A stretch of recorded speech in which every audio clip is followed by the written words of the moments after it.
छत्तीसगढ़ में आज भूपेश बघेल को लेकर कोर्ट के अहम फैसले आए हैं। बघेल परिवार को लेकर 2 अहम फैसलों पर चर्चा करेंगे।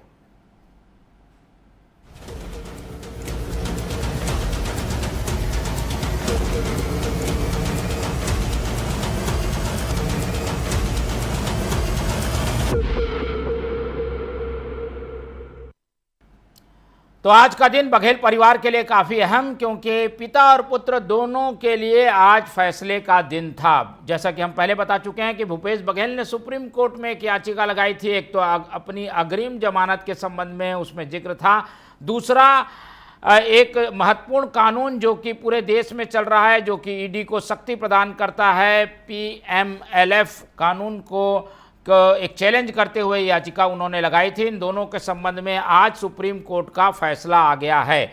तो सुप्रीम कोर्ट का ये जो फैसला आया है उसमें एक तो आगामी जो अग्रिम याचिका के लिए भूपेश बघेल ने याचिका लगाई थी उसे फिलहाल निचली अदालत में लगाने के निर्देश सुप्रीम कोर्ट ने दिए हैं। इसके अलावा दूसरा और अहम इस याचिका का पार्ट था जिसमें ईडी की शक्तियों को चैलेंज किया गया था, जो कि संवैधानिक रूप से ईडी को प्रदान की गई है। उस पर फैसला ये दिया गया है कि एक अलग से याचिका इस संबंध में भूपेश बघेल लगाएंगे, जो कि 6 अगस्त को सुनी जाएगी। तो एक अलग से याचिका 6 अगस्त को सुनी जाएगी, ऐसी जानकारी आ रही है। फिलहाल ये जो प्रकरण है इसमें भूपेश बघेल की याचिका पर उन्हें झटका लगा है। 6 अगस्त को नई याचिका लगाकर उन्हें अपनी बात कोर्ट के सामने रखनी होगी। दूसरी महत्वपूर्ण बात आज हम आपको बता दें कि चैतन्य बघेल से संबंधित है, जो कि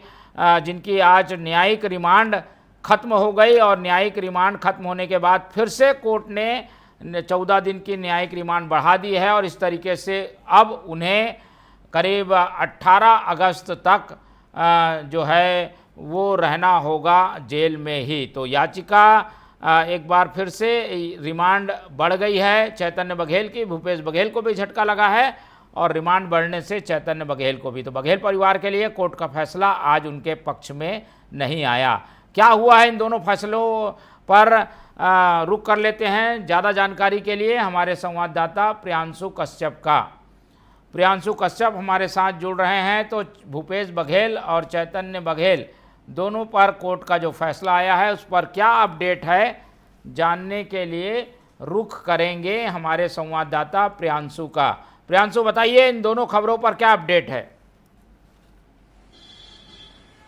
बिल्कुल, देखिए सबसे पहले तो सुप्रीम कोर्ट से बड़ा झटका लगा है पूर्व मुख्यमंत्री भूपेश बघेल को। उन्होंने 3 याचिकाएं दायर की थी, जिसमें एक अपने अग्रिम जमानत की जो है याचिका दायर की थी, और दूसरा जो ईडी की जो शक्ति है उसको चुनौती दी थी। तो उस पर जो है 6 अगस्त को सुनवाई होनी है। और जो अपनी अग्रिम जमानत, चूंकि महादेव ऐप, कोयला घोटाले समेत तमाम ऐसे मामले हैं जिस पर ईडी सीबीआई लगातार जो है जांच कर रही, तो इसको लेकर उन्होंने सुप्रीम कोर्ट से कहा था कि वो पूरे तरीके से सहयोग करेंगे जांच में, लेकिन उन्हें अग्रिम जमानत दी जाए अपनी व्यक्तिगत सुरक्षा को लेकर। और साथ ही साथ चैतन्य बघेल की गिरफ्तारी पर भी उन्होंने याचिका दायर की थी, जिस पर जो है सुप्रीम कोर्ट ने साफ तौर पर कहा है कि पहले हाई कोर्ट जाएं, और हाई कोर्ट से आग्रह किया है कि इस मामले को प्राथमिकता के साथ जो है लिया जाए। वहीं दूसरा जो प्रकरण था, जो ईडी को जांच और गिरफ्तारी के लिए जो शक्तियां देने वाली जो धन शोधन निवारण अधिनियम की धारा थी, उसकी संवैधानिक वैधता को लेकर जो चुनौती को जो है सुप्रीम कोर्ट ने याचिकाकर्ताओं को नई याचिका दाखिल करने पर 6 तारीख को इसकी सुनवाई की तारीख बताई है।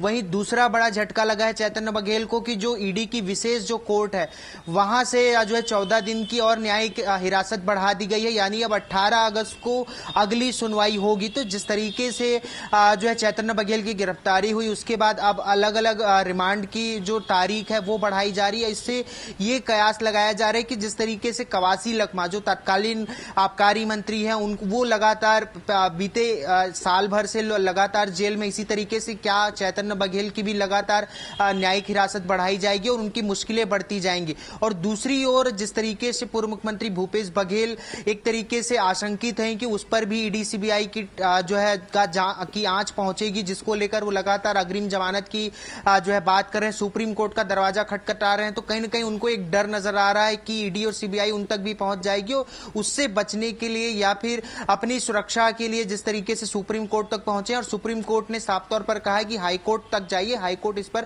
फैसला देगी। तो ये दोनों मामलों में जो है बघेल परिवार को बड़ा झटका लगा है, और जिस तरीके से जो है पूरा प्रकरण है, सुप्रीम कोर्ट गए भूपेश बघेल, उस पर अब बीजेपी लगातार बयानबाजी कर रही है। बीजेपी का कहना है कि कौन सा डर है भूपेश बघेल को जो सता रहा है, उन्होंने क्या ऐसा गलत किया है कि उनको जो है सुप्रीम कोर्ट के पास जाना पड़ा है। अगर वो गलत नहीं है तो उन्हें डरने की कोई जरूरत नहीं है, न्यायिक प्रक्रिया पर पूरे तरीके से भरोसा होना चाहिए। तो एक तरफ भूपेश बघेल अपनी सुरक्षा के लिए, और दूसरी ओर उनके जो बेटे हैं वो लगातार जो है न्यायिक उनकी हिरासत बढ़ाई जा रही है।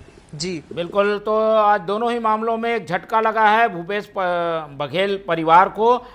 भूपेश बघेल की एक याचिका पर तो अब फिर से सुनवाई होगी, जिसके लिए 6 अगस्त की तारीख तय की गई है। तो 6 अगस्त को एक फ्रेश याचिका जब भूपेश बघेल लगाएंगे तो नया कानून जो कि केंद्र सरकार ने बनाया है, जिसमें PMLA जो धाराएं हैं वो लगती है, ईडी को शक्तियां दी गई है, उस पर सुनवाई होगी। लेकिन उनकी अग्रिम याचिका को कोर्ट ने ये कहकर वापस कर दिया है कि पहले निचले अदालत में जाएं। इसके अलावा चैतन्य बघेल की रिमांड अवधि भी बढ़ा दी है, इसलिए जेल में ही रहना पड़ेगा चैतन्य को। इन दोनों खबरों पर हमारी निगाह बने रहेगी। भूपेश बघेल की प्रतिक्रिया का भी हमें इंतजार है, और बीजेपी की ओर से भी शायद मुख्यमंत्री या गृह मंत्री कुछ बात कहेंगे तो हम उस पर भी अपडेट लेंगे। फिलहाल प्रियांशु, आपका बहुत बहुत धन्यवाद।